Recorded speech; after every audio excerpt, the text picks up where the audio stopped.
Justice Louis Brandeis പറഞ്ഞതത്രേ, 9/10 of the serious controversies that arise in life results from misunderstanding, from one man not knowing the facts which to the other man seem important, or otherwise failing to appreciate his point of view.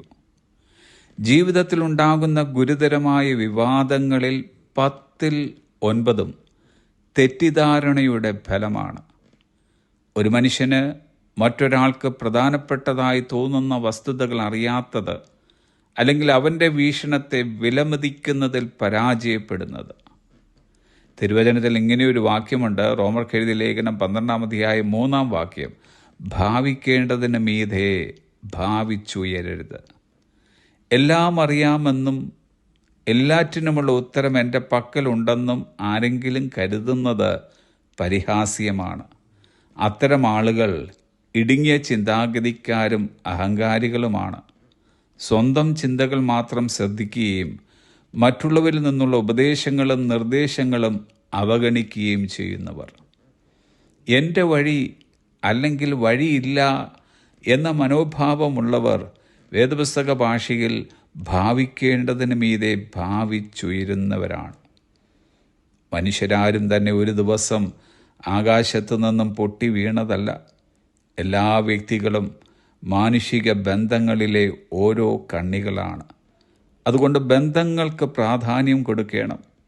അത് രക്തബന്ധവും കുടുംബ ബന്ധവും സുഹൃത്ത് ബന്ധങ്ങളുമാകുന്നു.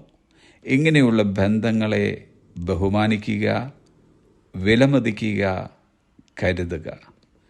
തെറ്റിദ്ധാരണകളെ മാറ്റുവാനായി നിശബ്ദമാകുവാനുള്ള ഒരു മനസ്സും, കേൾക്കുവാനുള്ള ഒരു ചെവിയും, സ്നേഹിക്കുവാനുള്ള ഒരു ഹൃദയവും ഉണ്ടായാൽ മതിയാകും. ഓരോരുത്തരുടെയും അനുമാനത്തിനനുസരിച്ചുള്ള ഉയർന്ന നിലത്ത് നിന്നും മറ്റുള്ളവരിലെ യാഥാർത്ഥ്യങ്ങളിലേക്ക് ഇറങ്ങി വരേണ്ടിയും ഇരിക്കുന്നു. ശലോമോൻ്റെ സദൃശ്യവാക്യങ്ങൾ ആരംഭിക്കുന്നത് ഇങ്ങനെ: ജ്ഞാനവും പ്രബോധനവും പ്രാപിപ്പാനും വിവേകവചനങ്ങളെ ഗ്രഹിപ്പാനും പരിജ്ഞാനം, നീതി, ന്യായം, നേർ എന്നിവയ്ക്കായി പ്രബോധനം ലഭിപ്പാനും അല്പബുദ്ധികൾക്ക് സൂക്ഷ്മബുദ്ധിയും ബാലന് പരിജ്ഞാനവും വകതിരിവും നൽകുവാനും ജ്ഞാനി കേട്ടിട്ട് വിദ്യാഭിവൃദ്ധി പ്രാപിപ്പാനും ബുദ്ധിമാൻ സതുപദേശം സമ്പാദിപ്പാനും സദൃശ്യവാക്യങ്ങളും അലങ്കാരവചനങ്ങളും ജ്ഞാനികളുടെ മൊഴികളും കടങ്കഥകളും മനസ്സിലാക്കുവാനും അവ ഉതകുന്നു. മറ്റുള്ളവരെ ശ്രദ്ധിക്കുന്നതിലൂടെയും അവരെ സ്നേഹിക്കുന്നതിലൂടെയും അവരിൽ നിന്നും പഠിക്കുന്നതിലൂടെയുമാണ് നല്ല ബന്ധങ്ങൾ കെട്ടിപ്പടുക്കുന്നത്. ഒന്നുകൂടി ആ വചനം എടുത്തു പറയട്ടെ: ഭാവിക്കേണ്ടതിന് മീതെ ഭാവിച്ചുയരരുത്. Have a blessed day.